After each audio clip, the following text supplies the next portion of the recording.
He would describe it as like a three-legged milk stool. 3 legs of that milk stool, that's what makes it stable. He said if you remove any one of those legs, then it gets wobbly and your business is going to be at risk. By replacing a moving O-ring with a static O-ring, he eliminated the source of friction and wear and tear. And he invented the static O-ring pressure switch. One of the expansions that we made that was very significant for the growth of the company was into a vertical market, the nuclear market.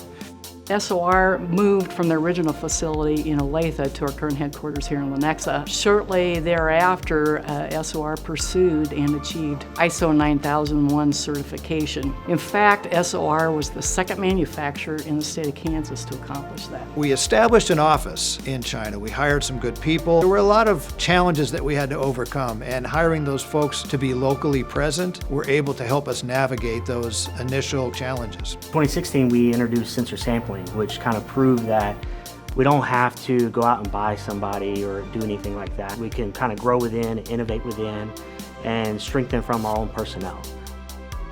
We're spread between Lenexa and Houston. The teamwork, regardless of where you reside, what department you're in, everybody works so well together. 80 years, one